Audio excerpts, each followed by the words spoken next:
Welcome back to Max Out, everybody. I'm Mylett, and today I'm extremely excited to share these thoughts with you because I think what we're going to cover today may be the single most important thing that will lead to you reaching the ultimate version of yourself, your optimal results, your max out level of play, or not ever getting there. And so it's that important to me. You know, people ask me often, what were some of the decisions and choices and areas I focused on that made the biggest difference for me in my life?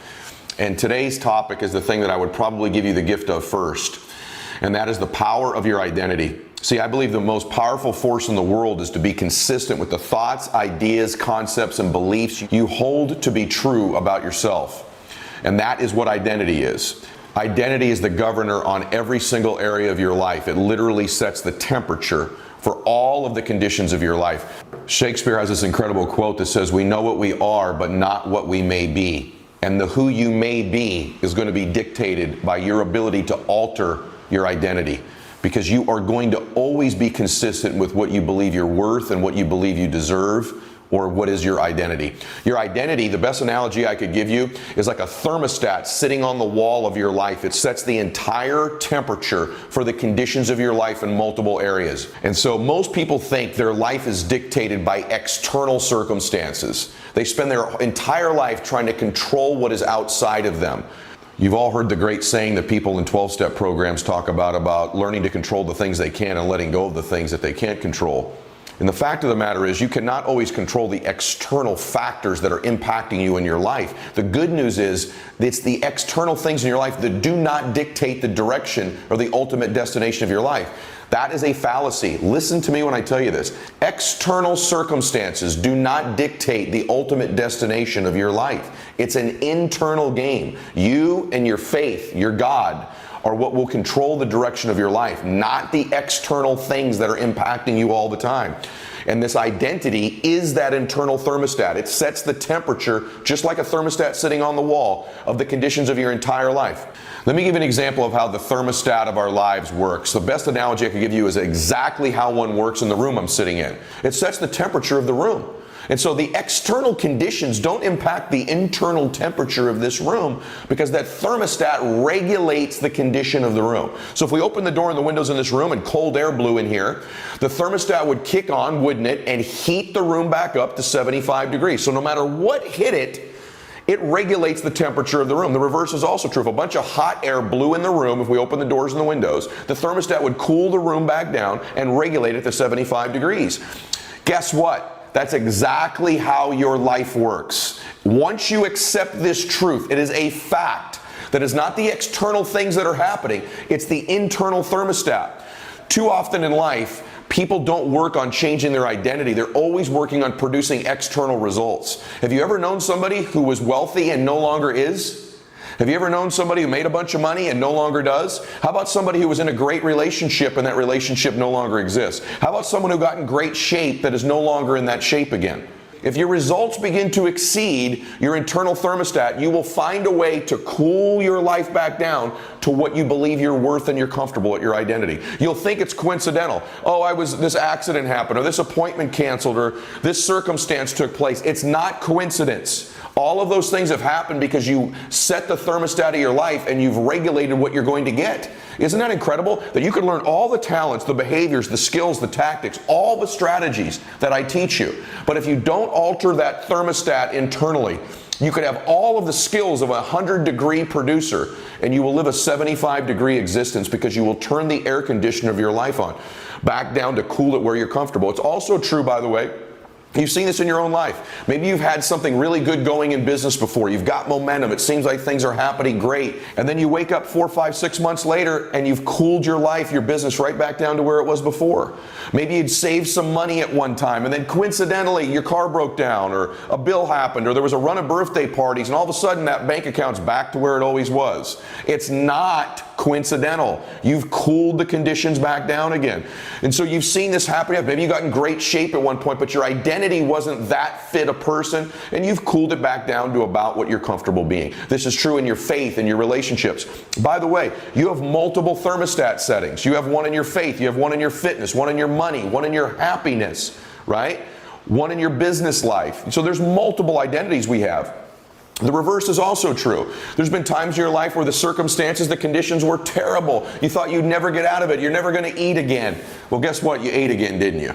And you heated your life back up to that same place again. So you've proven this over and over in your life, haven't you? So have I, so has every single human being. The governor on our life, the regulator of our life, is our identity, which is the internal thermostat that sets the temperature for our life. So the key in life is to learn all the thoughts, the skills, the tactics, and the strategies that can heat our life up in the areas that matter most to us. But if we don't simultaneously change the conditions of our thermostat, change what we're comfortable living at, change our identity, our worth, change the thoughts, beliefs, concepts, and value we hold to ourselves, we will cool or heat our life back to that regulated temperature. And so I'm telling you, the overall key to changing the external conditions of your life is changing that internal thermostat setting. So that's what we're going to talk about, some strategies on today. Just being aware that you need to alter the thermostat is a life-changing, liberating condition.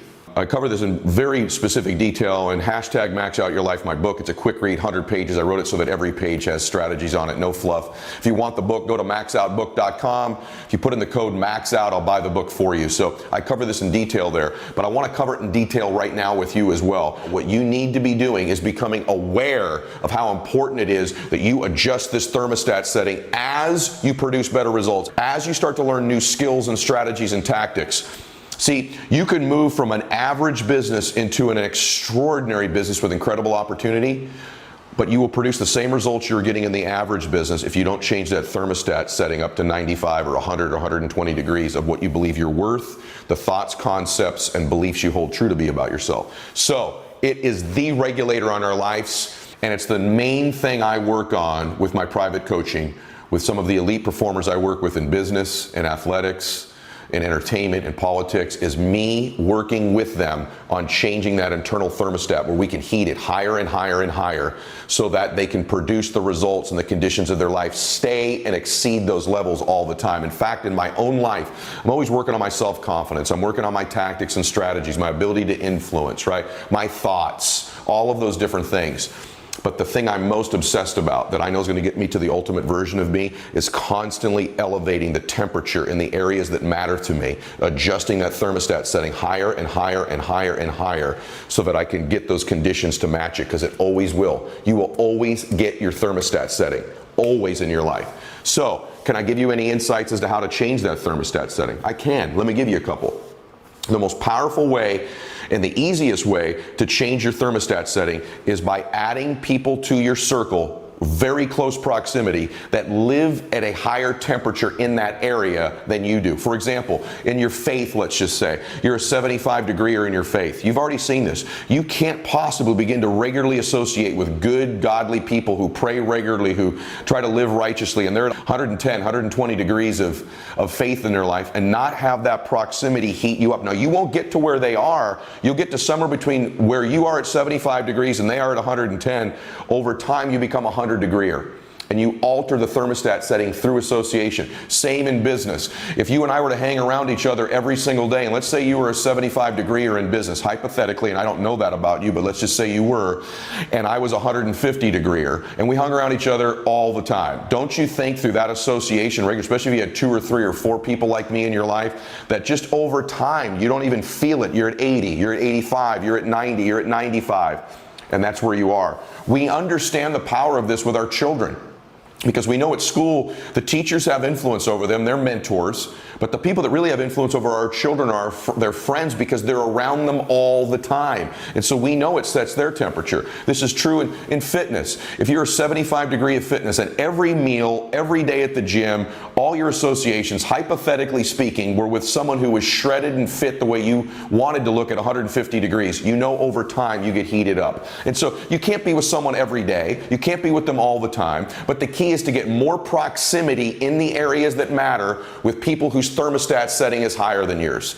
I am a product. You are listening to me right now because I've been so obsessed with this concept of adding new associations to my life that live in the areas that I want to improve in at higher temperatures than me. It's my obsession to this day. I'll give you a secret. One of the reasons I even do my show is I know that I'm influencing many of these guests in the areas that matter most to them through our proximity, and in some cases they do it for me.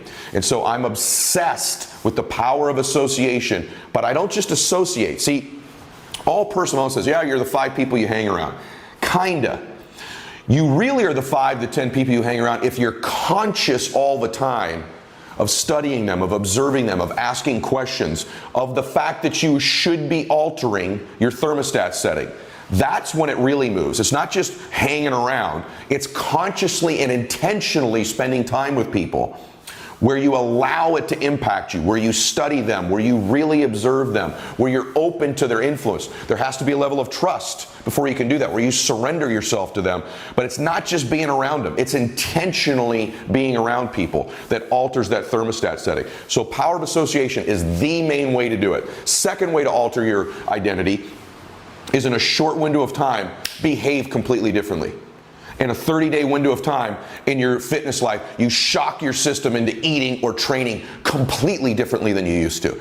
Or in your business life, you make 100 times more phone calls, 100 more contacts. You do something in a very short window of time that shocks you into believing, my gosh, I could never go back where I was before. You trick your brain into believing you're different. There's this part of our brain that always wants to be consistent with what we're worth. Well, if in a short window of time I begin to behave completely differently, your brain begins to believe you deserve something differently. When you begin to do the things nobody else is willing to do, you begin to believe you deserve the results nobody else deserves to get.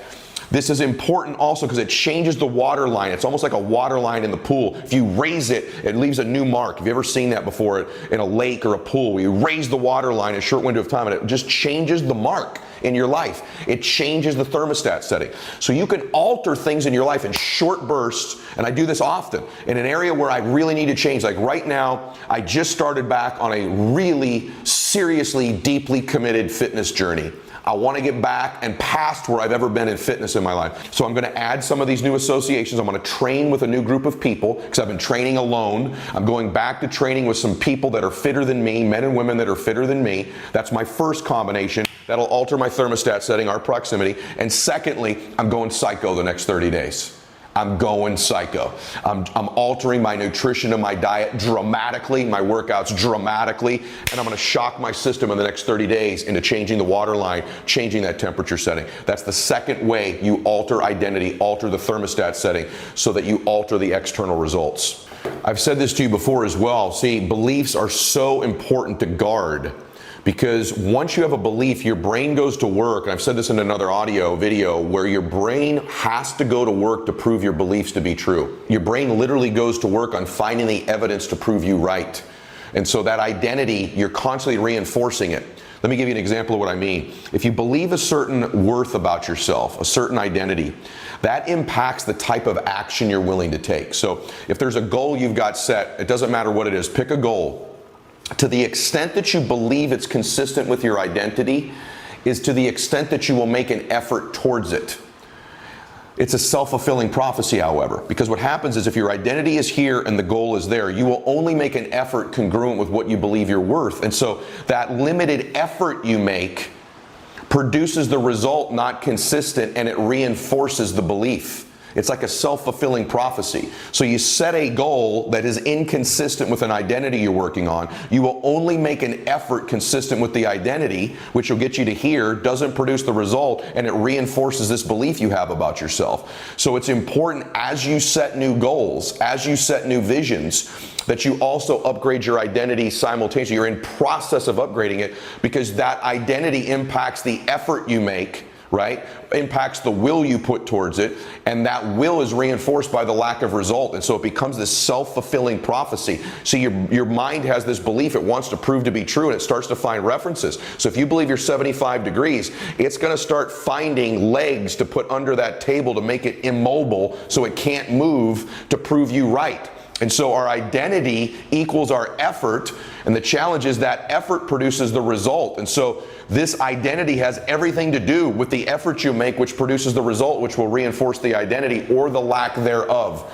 So it's critical that you upgrade identity with your new visions and goals. The next layer of this is you need to stop what's no longer needed.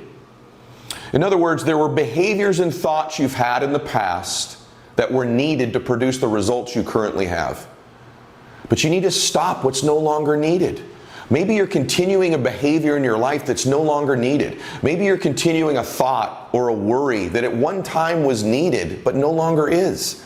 Maybe there's a stress or an anxiety or a belief you're holding true to be about yourself that maybe you needed at some point in your life that you no longer need. It could be something to protect yourself from fear, to protect yourself from harm, or to serve you in getting through a certain circumstance. But if we're not conscious of dropping a thought or a behavior that's no longer needed, we take old thoughts, old behaviors that served an old version of ourselves into trying to become the new version of ourselves. So ask yourself that question. What do I need to drop that's no longer needed? Is it a person? Is it a thought? Is it a behavior, or is it an emotion?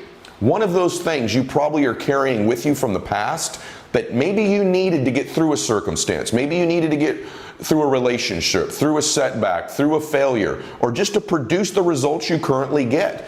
But that thought, that behavior, that emotion, that person is no longer needed for you to go to the next level of your identity, the next level of your performance, the next level of yourself. And then finally is this. If you're stuck in a story. That's where you're stuck. There's a story you're telling yourself that doesn't serve you anymore. And you have to evaluate what that story is. I'm serious. Right now, if you say, Ed, I'm kind of stuck where I am. Well, what you need to do is you need to alter your associations. You need to do something in a short window of time. No question about it. You definitely need to evaluate what is no longer needed and evaluate the story you're telling yourself.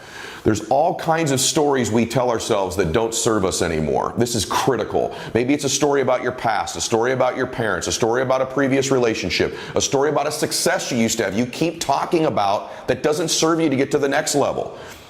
If I can be real with you, whatever you've achieved up to this point, that story you keep talking about, every second you spend in that old story about what you've achieved, your degree, some business you had, one thing you were real successful at in the past, every time you live in that story, you're stripping time and focus from the new story. What's the new story you're telling yourself? You can't have a new identity without a new story.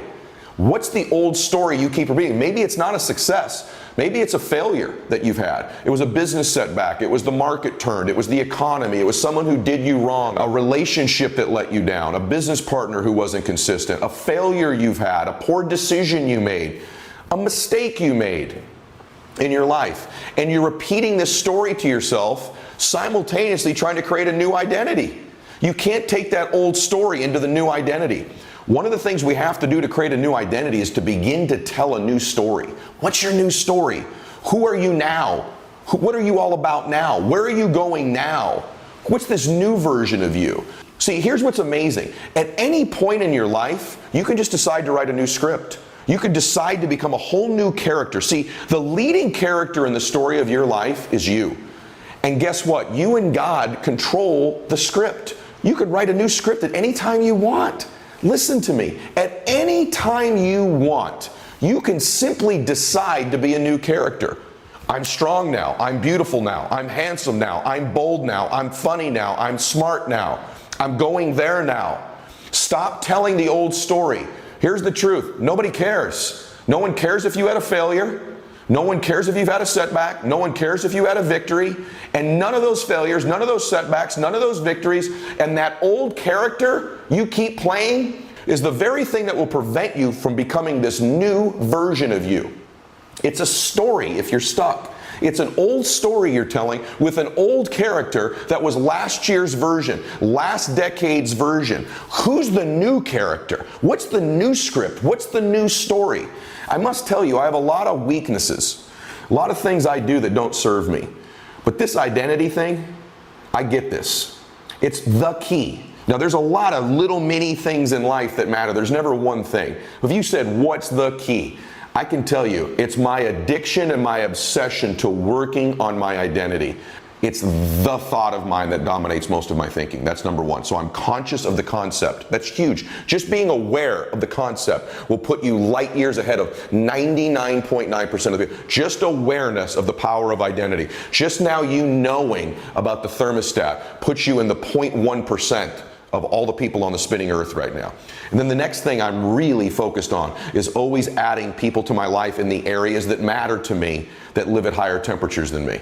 The second thing is I'm constantly doing things in short bursts of time to change the water line. I'm also super obsessed with dropping what's no longer needed. There were certain things I needed to think and do and say, or people I needed to be around, emotions I needed to have, that got me to the place I'm currently at. I'm evaluating all the time. What is no longer needed? What emotion? What anxiety? What thought? What belief? What person? What behavior is no longer needed in my life? And then lastly, I never tell the old story. I don't like telling the old story. I'm constantly trying to write the new script, become the new character in my life. And it could just be the new emotions. It could be the new beliefs I have. It could be the new story, the new place I'm moving. But I'm constantly retelling a new story all the time. I'm constantly obsessed with writing the next chapter of my life, not reading the previous ones. The happiest and most fulfilled people don't read the past chapters of their life, whether they're good or bad. They are writing new ones all the time. These are the keys of changing the internal thermostat of our lives, and ultimately are the keys of changing the external circumstances of our lives. I know today helped you. And so all I ask from you is that you share this. I want more of the people in the world that need to hear this message to hear it. All of my information is free. I teach specific tactical strategies that I hope are inspirational. And based on the growth of the show, the world is finding out about it. It's the #1 downloaded audio in the world when you combine video and audio downloads. And so I just ask you to share this with people. If you're subscribed and you're listening to the audio version right now on iTunes or Spotify, make sure you go over to YouTube and subscribe to the YouTube channel so you get the video version, because I'm going to put content on each platform that's different going forward. If you're watching this on YouTube, go subscribe to one of the audio platforms and share it with somebody. Every day on Instagram, we run the Max Out 2-minute drill in an effort to engage closer with you. I read all your comments. I reply to most of them. First off, make sure you're following me on Instagram, turn your notifications on, because in the first 2 minutes, if you make a comment on my main post with hashtag #MaxOut in the first 2 minutes, we take all the people that do that. Every single day we pick a winner. Some of them written autographed copies of my book, a coaching call with me, coaching call with some of the guests on my show, Max Out gear, anything we can do to connect with you deeper, we do. We pick a winner every single day that comment in the first 2 minutes. And if you miss the first 2 minutes because for whatever reason life happens, as long as you make a comment on every post I make in a week, I usually make 4, 5, 6 posts. As long as you just comment every day at any time, at the end of the week, we add up people, all the people who commented every day, we pick a winner from there as well that I can get engaged with. So I want to challenge you to engage with me on social media more deeply as well. I hope the program is helping you, and I'm just here to help you max out your life and become the best version of yourself, become happier, more fulfilled, and more productive. God bless you.